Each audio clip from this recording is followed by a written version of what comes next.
My name is Daniel Carter, and for most of my life I believe stability came from discipline. I worked as a financial analyst, which meant numbers ruled my days.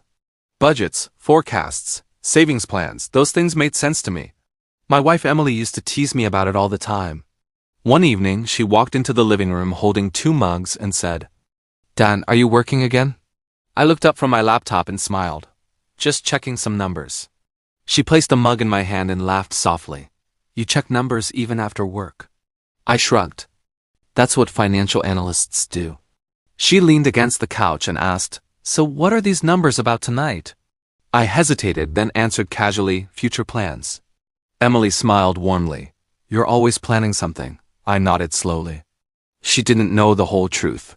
For years I had been secretly building a large savings fund for us. Every bonus, every careful investment went into that account. I imagined surprising her someday. A bigger house, maybe a garden. A place where we could start a new chapter of our lives. My best friend Marcus Hill always laughed when I talked about my careful plans. We had known each other since college, and he understood my personality better than anyone. One night at a bar, he shook his head and said, "Dan, you plan life like it's a spreadsheet." I took a sip of my drink and replied, "Planning keeps life stable." Marcus leaned back in his chair and smirked. "Or maybe it just makes you believe it's stable." I raised an eyebrow. "What's that supposed to mean?" He pointed his bottle toward me and said, "You trust people too easily." I laughed and replied, "Most people are honest." Marcus chuckled. "Someday you're going to learn a painful lesson about that." At the time I waved his warning away. I believed in loyalty, especially inside a marriage. Emily had always been kind and supportive. When I thought about my future, she was always standing beside me in that picture. Not long after that conversation, Emily's younger brother Ryan Parker began visiting more often. Ryan was charming in a reckless kind of way. He talked fast, dreamed big, and always seemed confident about his next business idea. The problem was that none of those ideas ever succeeded. One evening the door burst open and Ryan walked inside shouting, "Hey sis!" Emily jumped up from the couch and laughed. "Ryan, you didn't tell me you were coming." He shrugged and dropped into a chair. "Surprise visit." Then he turned to me and grinned. "Hey Dan, still counting money?" I closed my laptop and replied calmly, "Something like that." Ryan leaned forward eagerly. "You should invest in my next business." Emily groaned and pushed his shoulder. "Ryan, don't start." He waved his hand dismissively. "No, this one is different," I asked carefully. "What kind of business is it?" Ryan smiled proudly. "Logistics. Huge opportunity." I stayed quiet for a moment before answering. "I'd rather keep family and money separate." Ryan shrugged with a careless grin. "Your loss when I become rich." Emily rolled her eyes and laughed. "Ignore him, Dan. He's always dreaming." Ryan leaned back and said casually, "Dreams turn into success sometimes." The conversation moved on, but the atmosphere felt slightly different. Later that evening, Emily asked a question that caught me off guard. She stood near the kitchen doorway and said, "Dan, how much money do we actually have saved?" I looked at her carefully before answering, "Enough." She studied my face for a moment, then nodded slowly. "Good," she said. Her voice sounded calm, but something about the question stayed in my mind longer than it should have.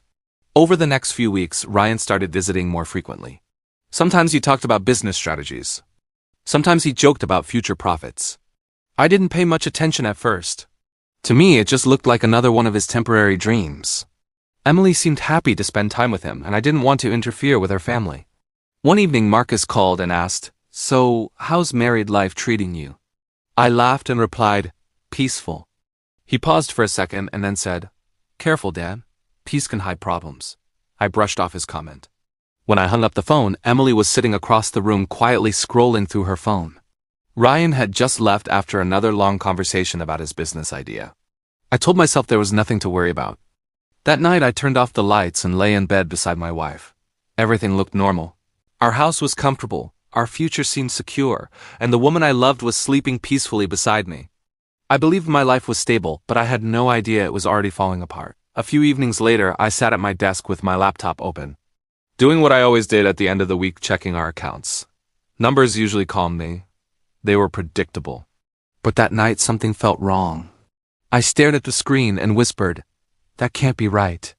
I refreshed the page again. The number didn't change. A large amount of money was missing from my savings account. My stomach tightened. At first I tried to stay calm. Probably a banking error, I muttered to myself. Emily walked into the room just then and asked casually, "You look serious. What's wrong?" I forced a small smile. "Nothing big, just checking something with the bank." She leaned against the desk. "You always worry about numbers too much." I turned the screen slightly away and said, "Maybe. I'll sort it out tomorrow." She nodded and walked back toward the kitchen, but I noticed something strange in her expression. It looked like nervousness. The next morning I called the bank before going to work. A polite employee answered and said, "Good morning. How can I help you today?" I explained the missing money and asked them to review the account history. After a short pause, the employee said, "Sir, the transfer appears to be authorized." I frowned. "Authorized by who?" Another pause followed. Then the voice answered carefully, "The authorization was completed using your wife's access credentials." My grip on the phone tightened. "Are you sure?" I asked. "Yes, sir. The transaction was processed 2 weeks ago." I ended the call slowly. My mind raced with questions. Emily had access to the account, but she had never touched that money before. I told myself there had to be an explanation. That evening, I tried to bring it up casually. Emily was sitting on the couch scrolling through her phone when I said, "Hey, Em, quick question." She looked up and smiled. "What's up?" I sat beside her and said calmly, "Did you move any money from the savings account recently?" Her smile froze for a moment. Then she laughed lightly. "Why would I do that?" I kept my voice steady. "The bank says there was a transfer." Emily waved her hand dismissively. "Then it must be a system mistake." I watched her closely. "They said it was authorized with your credentials." She blinked twice and then laughed again. But the sound felt forced. "That's impossible. Maybe the bank mixed something up." She stood up quickly and said, "Anyway, I'm starving. Let's order dinner." The way she changed the subject made my chest feel heavy. Later that night, I stepped outside and called Marcus. As soon as he answered, he joked, "Dan, if you're calling at this hour, something's wrong." I sighed. "Maybe. I found a strange transfer in my savings account." Marcus immediately sounded serious. "How strange?" I explained everything.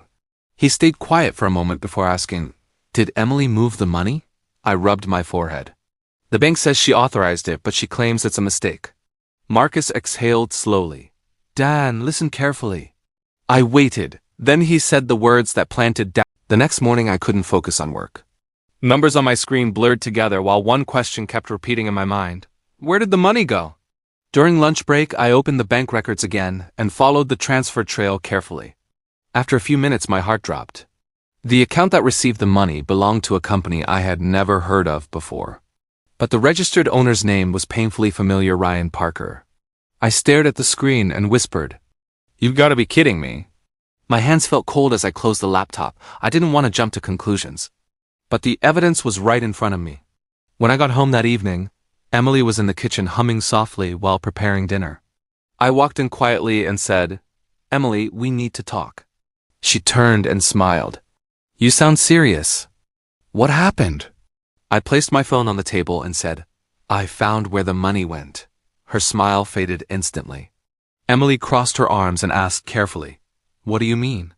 I kept my voice calm, even though anger was slowly rising inside me. The transfer from my savings account went to a company registered under Ryan's name. She froze for a moment, then sighed and looked away. "Dan, I was going to tell you." I felt my chest tighten. "When?" I asked quietly. She rubbed her hands together nervously. "Soon." I shook my head slowly. "Emily, that was my savings account. Why would you send money to Ryan without telling me?" She stepped closer and said quickly, "Because he needed help." My voice rose slightly. "He always needs help." Emily frowned. "That's not fair." I pointed at the phone. "Emily, that money was for our future." She shook her head. "Ryan's starting a real company this time, a logistics business. He said it's a huge opportunity." I stared at her, unable to believe what I was hearing. "You gave him my savings based on a promise?" Emily's voice became defensive. "Not just a promise. He showed me a business plan." I laughed bitterly. "Ryan always has a plan." She glared at me. "You're being unfair to him." My patience finally snapped. "No, Emily, I'm being realistic." She slammed her hand on the counter. "He's my brother." I stepped back, stunned by the intensity in her voice. For a moment, the room felt silent except for the sound of our breathing. Then I said slowly, "That wasn't your money to give away." Emily crossed her arms again. "We're married, Dan. It's our money. I shook my head firmly. That account came from years of my work and investments. She rolled her eyes. You're acting like I stole it. I looked straight at her and replied, You did. Emily's face flushed red with anger. Ryan will pay it back once the company grows. I rubbed my temples and said quietly, Emily, Ryan's businesses always fail. She pointed at me accusingly. You've never supported him. I laughed without humor. Because I've watched him burn money for years. She stepped closer again and said coldly, Maybe he fails because people like you don't believe in him. The words hit me harder than I expected. I stared at her for a long moment before answering. So you believed him more than you believed me? She didn't respond immediately. That silence told me everything. The argument continued for nearly an hour. Emily kept defending Ryan while I kept repeating the same point. She had no right to touch that money without telling me. Eventually she stormed upstairs and slammed the bedroom door. I stayed in the living room alone. The house felt strangely quiet after the shouting stopped. I sat on the couch and stared at the dark screen of my laptop. For years I believed my marriage was built on trust. But that night something inside me shifted. My wife had made a choice without me. She had chosen her brother's dreams over my trust. And as I sat there in the silence, one painful realization finally settled into my mind. My wife had chosen Ryan over me. The next morning I woke up with a heavy feeling in my chest. Emily barely spoke to me during breakfast. The silence between us felt thick and uncomfortable. Finally I said, I'm going to see Ryan today. Emily looked up quickly. Why? I answered calmly. Because I want to hear the truth from him directly. She shook her head. You're overreacting, Dan. I stood up and grabbed my keys. Maybe, but I'd still like to see the business I apparently invested in. Emily crossed her arms and muttered, Just don't start a fight. I replied quietly, That depends on what I find. The drive to Ryan's office felt longer than usual. My thoughts kept circling around the same question. How much of my money had he taken? When I arrived at the building, I was surprised by how small it looked. The sign on the door read, Parker Logistics. I took a deep breath and walked inside. A woman sitting behind a desk looked up as I entered. She appeared professional, but her expression changed slightly when she saw me. Can I help you? She asked politely. I stepped closer and said, I'm looking for Ryan Parker. She hesitated before answering. He's not here right now, I nodded slowly. I'm Daniel Carter. The moment I said my name, her eyes widened just a little. Oh, she said quietly, you're Emily's husband. I studied her carefully. And you are? She straightened in her chair. Lena Torres, I'm Ryan's business partner. I glanced around the office. Half the desks were empty, and a stack of unpaid bills sat on the corner of the reception desk. Nice office, I said. Lena forced a polite smile. We're still growing. I leaned against the desk and asked directly, How much money has Ryan borrowed recently? Her smile faded. Lena looked uncomfortable. I'm not sure I should discuss company finances. I lowered my voice slightly. My savings account was transferred into Ryan's company 2 weeks ago. She stared at me silently for a moment. Then she sighed. So you didn't know. My stomach tightened. Know what? Lena rubbed her forehead and said quietly. Ryan told me the money was his investment. I let out a short laugh. It wasn't. She looked genuinely worried now. Daniel, I think you should talk to him directly. As if on cue, the office door opened behind me. Ryan walked in wearing sunglasses and a confident grin. Dan! What a surprise! I turned slowly to face him. We need to talk. Ryan tossed his sunglasses onto the desk and said casually, About the business? I nodded. About my money. Ryan laughed like the situation was a joke. Relax, man. I felt my anger rising. Relax? I repeated. He spread his hands confidently. The company just needed some early funding. I clenched my jaw. You took that funding without asking me. Ryan shrugged. Emily said it was fine. I stepped closer and said firmly, Emily doesn't control that account. Ryan leaned back against the wall and smirked. Well, the money's already invested. I looked around the nearly empty office and said coldly, Invested in what? I don't see much here. Ryan's smile faded slightly. Businesses take time. Lena quietly avoided eye contact. I pointed toward the stack of bills on the desk. Those look like debts. Ryan waved his hand dismissively. Just temporary setbacks. Then he looked straight at me and said arrogantly, Relax, Dan. When the company succeeds, you'll thank me. His attitude made my blood boil. I left the office before my anger exploded. When I arrived home, Emily immediately asked. So, what did Ryan say? I told her everything I saw: the empty office, the debts, Lena's nervous reaction.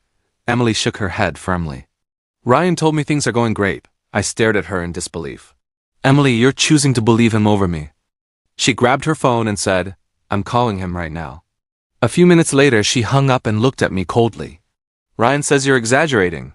Something inside me finally broke. I realized then that the real problem wasn't just the money. The real problem was that my wife trusted her brother more than she trusted me. And in that moment, I began. Weeks passed after my visit to Ryan's office, but the tension inside our house never disappeared. Emily and I spoke less and less. Every conversation felt careful, like we were both walking across thin ice. One evening I sat at the dining table with my laptop open again, checking the savings account. The moment the numbers loaded, my stomach dropped. More money was gone. I stared at the screen and whispered, no, not again. Because more money disappeared. She froze. What do you mean? I tapped the screen. Another transfer. Same account. Ryan's company? Emily crossed her arms defensively. He needed more funding. I stared at her in disbelief. So you sent it again? She lifted her chin stubbornly. Yes. I stood up from the chair so quickly it scraped loudly against the floor. Emily, that was the rest of my savings. She raised her voice immediately. Stop saying your savings like I'm a stranger. I ran my hand through my hair and said, because you're acting like one. She pointed toward the door angrily. Ryan is building something important. I laughed bitterly. Important? I went to his office. Half the place is empty. She glared at me. You're being selfish. That word hit me harder than anything else, she said. I stared at her and repeated quietly, selfish? She nodded firmly. Ryan is my family. When family struggles, you help them. I stepped closer and said slowly, and what about your husband? Emily opened her mouth to respond, but her phone suddenly rang on the table. She looked down and sighed. It's Ryan. I crossed my arms. Put him on speaker. She hesitated before answering the call. Hey Ryan, she said. His cheerful voice filled the room. Hey sis, everything good? Emily glanced at me and replied carefully. Dan is upset about the transfer. Ryan laughed loudly through the phone. Seriously? He's still whining about that? My hands clenched into fists. I stepped forward and spoke loudly enough for him to hear. Ryan, that money was not yours to take. He chuckled again. Relax, Don. You'll get it back once the business explodes. I replied coldly, your business is already drowning in debt. His tone changed slightly. You don't know what you're talking about. I leaned closer to the phone. I saw the bills in your office. Ryan scoffed. Every company has bills. Then he added mockingly, maybe you should stick to spreadsheets and leave business to people who take risks. Emily quickly ended the call before the argument could grow worse. The silence that followed felt suffocating. I looked at her and said quietly, did you hear how he talks to me? She avoided my eyes. He's just stressed. I shook my head slowly. Emily, he's using you. Her voice turned cold. You're wrong. I felt something inside me crack at that moment. For years I had trusted her judgment, trusted her loyalty, trusted our partnership. Now it felt like I was standing alone in my own marriage. Later that night I called Marcus again. As soon as he answered, he said, let me guess. Things got worse. I sighed heavily. She transferred the rest of the money to Ryan. Marcus stayed quiet for a moment before asking carefully, do you have proof? I nodded even though he couldn't see me. Yes. His voice turned serious. Then listen to me, Dan. You need to protect yourself legally. I leaned back in the chair and stared at the dark ceiling. You mean a lawyer? Marcus replied without hesitation. Exactly. After the call ended, I sat alone in the quiet house. Emily had already gone upstairs. My mind replayed every moment of the past few weeks, the missing money, Ryan's arrogance, Emily's blind loyalty. The realization slowly settled into my chest like a heavy stone. For the first time since our wedding day, the next morning I woke up before Emily and left the house quietly. I didn't tell her where I was going. My mind felt strangely calm, as if something inside me had finally accepted the situation. Marcus had sent me the contact information for a divorce lawyer the night before. As I drove across the city, his words kept echoing in my mind. Protect yourself legally. I took a deep breath and walked inside. A receptionist greeted me politely and said, do you have an appointment? I nodded. Daniel Carter. A few minutes later, a woman stepped out of an office and extended her hand. Mr. Carter? I'm Olivia Grant. Her voice was calm and confident. I shook her hand and followed her into her office. I leaned back in the chair and replied quietly, "Then you know it's complicated." She opened a notebook and said, "Start from the beginning." For the next 20 minutes, I explained everything: the secret transfers, Ryan's company, Emily defending him instead of me. Olivia listened carefully without interrupting. When I finished, she folded her hands and asked, "Do you have documentation of these transfers?" I nodded and pulled out my phone. Bank records, transaction confirmations, everything. She studied the screen for a moment before saying, "This is very helpful." I frowned slightly. Helpful for what? Olivia looked at me directly. "For proving that the funds came from your personal savings account." I leaned forward. I blinked in surprise. "Even though Emily transferred it?" Olivia nodded. "Possibly, if we can show the transfers were made without your consent, and were not part of shared marital spending, the court may rule in your favor." I sat back in the chair, processing her words. "So I'm not completely powerless here?" She shook her head. "Not at all," I exhaled slowly. "Ryan already spent most of it." Olivia tapped her pen on the desk thoughtfully. "Then we follow the money." I raised an eyebrow. "How?" She smiled slightly. "That's where a forensic accountant comes in." As if on cue, someone knocked on the door. Olivia looked toward it and said, "Perfect timing, come in." A woman in her 30s entered carrying a laptop bag. Olivia gestured toward her and said, "Daniel, this is Sarah Collins. She specializes in financial tracing." Sarah sat down across from me and said, "Olivia told me a little about the case." I nodded politely. "So you tracked money?" She smiled. "That's the simple version." I handed her my phone and said, "The transfers went to Ryan Parker's company." Sarah studied the records carefully before saying, "Companies leave trails. Bank accounts, invoices, expenses." I asked quietly, "And you can find those?" She looked up confidently. "If the money moved through legal channels, yes." Olivia added, "Once we gather the full financial picture, we'll know exactly where your savings went." I felt a strange sense of relief for the first time in weeks. "Good," I said, "because I want every dollar accounted for." When I left the office later that afternoon, the sky outside looked brighter than it had in days. For weeks I had felt helpless while my savings disappeared into Ryan's failing business. Now, for the first time, I had a plan.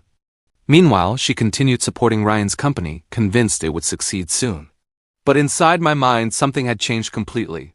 The man who once avoided conflict was gone. I was no longer the naive husband who trusted blindly. A few weeks passed after my meeting with Olivia and Sarah, and during that time I said almost nothing to Emily about Ryan's company. On the surface, life inside the house looked quiet again, but inside my mind everything had changed. Every evening I checked my email, waiting for updates from Sarah about the financial investigation. One night Marcus called and asked, "So what's the situation now?" I leaned back in my chair and replied quietly, "The investigation is moving." Marcus chuckled softly. "Ryan probably has no idea what's coming." I stared at the ceiling and said, "No, he still thinks he's winning." Marcus paused before asking, "And Emily?" I sighed. "She still believes the company is about to succeed." Marcus muttered, "That's going to hurt when reality hits." A few days later, my phone rang while I was at work. The caller ID showed Lena Torres. I hesitated for a moment before answering. "Hello?" Her voice sounded tense. "Daniel, it's Lena." I straightened in my chair. "What's going on?" She lowered her voice. "Things here are falling apart." My heart started beating faster. "What do you mean?" Lena exhaled heavily. "2 investors pulled out this morning." I closed my eyes briefly. "Because of the debt?" She replied quietly, "Yes. They finally saw the financial reports." I asked carefully, "Does Ryan know?" Lena gave a short, humorless laugh. "He knows, but he keeps telling everyone the company will recover." I rubbed my forehead and said, "Ryan always believes his own stories." Lena stayed silent for a moment before saying something that surprised me. "Daniel, there's more." I leaned forward in my chair. "What else?" Lena spoke slowly, choosing her words carefully. "Ryan used most of the recent funding on risky investments." My stomach tightened. "How risky?" she answered quietly. "Cryptocurrency speculation, luxury client events, and personal expenses." I frowned. "Personal expenses?" Lena hesitated before explaining, "A new car, expensive dinners, and a trip last month." I clenched my jaw. "That money came from my savings," Lena's voice softened slightly. I know. That's why I called. I asked her directly. Why tell me this now? She replied honestly. Because creditors are starting to call the office every day. I don't want to be part of this mess when everything collapses. I nodded slowly, even though she couldn't see me. Thank you for telling me. Later that evening, I arrived home and found Emily sitting at the kitchen table looking stressed. As soon as she saw me, she asked quickly, Have you talked to Ryan today? I placed my keys on the counter and replied calmly, No, why? She rubbed her temples and said, He mentioned some investors are getting nervous. I leaned against the counter and asked, Does that surprise you? Emily looked up at me with a worried expression. He says it's temporary. I didn't respond immediately. Instead, I asked quietly, Emily, how much money did you actually send him? She hesitated before answering, Enough to stabilize the company, I sighed softly, or enough to delay the collapse. Over the next few days, the situation only grew worse. News started spreading through Ryan's small business circle that Parker Logistics was struggling. Investors demanded updates. Suppliers asked for overdue payments. Even Lena sent another message saying the office felt like a sinking ship. One evening, Emily sat across from me and whispered, Something feels wrong. I met her eyes and replied calmly, It is wrong. She stared down at the table, clearly troubled. For the first time since the transfers began, doubt finally appeared in her voice. But by then the damage was already done, and deep inside I knew something important. Ryan's company wasn't just struggling anymore, it was collapsing. The evidence arrived on a quiet Monday afternoon. I was sitting at my desk when Sarah emailed the full financial report. I opened the document slowly, already expecting the worst. Every page showed the same story: my savings flowing into Ryan's company, and then disappearing through reckless spending and debts. When I finished reading, I leaned back in my chair and whispered to myself, It's over. That evening I came home earlier than usual. Emily was sitting in the living room watching television. But she muted it when she saw my expression. Dan, what's wrong? She asked carefully. I placed a thick folder on the coffee table and said calmly, We need to talk. She glanced at the folder and frowned. What is that? I sat down across from her and replied quietly, Proof. Emily opened the folder slowly. Inside were bank transfer records, financial statements, and transaction histories that Sarah had organized perfectly. She flipped through the pages, her hands beginning to shake. What is all this? She whispered. I answered simply. Ryan's company finances. Her eyes moved quickly across the documents. These numbers can't be right. I leaned forward and said firmly, They are. She shook her head. Ryan told me the company was growing. I pointed to a page showing massive debt. That's not growth, Emily. She kept reading, her face growing pale. Finally she whispered, He spent this much? I nodded slowly. Most of the money you transferred is gone. Emily covered her mouth with her hand. No, that's impossible. I replied quietly, It's reality. For several minutes, neither of us spoke. The only sound in the room was the ticking of the wall clock. Emily finally looked up at me with tears forming in her eyes. Dad, I didn't know. I felt strangely calm as I answered, You didn't want to know. She shook her head desperately. Ryan promised me everything would work. I stared at her and said softly, And you believed him over me. Her shoulders slumped as the weight of the truth settled on her. I thought I was helping him, she said weakly. I folded my hands together and replied, You were destroying us. Emily's eyes widened. Don't say that. I took a slow breath before saying the words I had been preparing for days. I'm filing for divorce. Emily stared at me like she had been struck. You can't be serious. I nodded calmly. I am. She stood up suddenly, tears running down her face. Don, please don't do this. I remained seated and said quietly, The papers are already prepared. She shook her head frantically. We can fix this. I looked up at her and asked gently, How? Emily struggled to answer. Ryan will pay the money back. I shook my head. Ryan's company is collapsing. She grabbed my arm desperately. Then we'll figure something out together. I slowly pulled my arm away. We already tried that. Her voice broke as she whispered, I made a mistake. I stood up and walked toward the window, staring out at the dark street. Emily continued crying behind me. Dan, please, I'm sorry. I closed my eyes for a moment before turning around. The woman standing in front of me looked broken. But the love I once felt had already faded.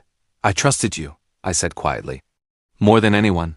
She wiped her tears and whispered, I know. I shook my head slowly. But you didn't trust me. Emily reached for my hand again, but I stepped back.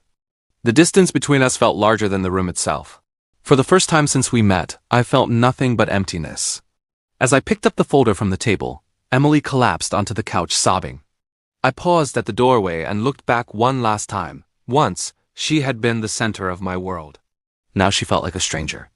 In that moment I realized something painful but undeniable.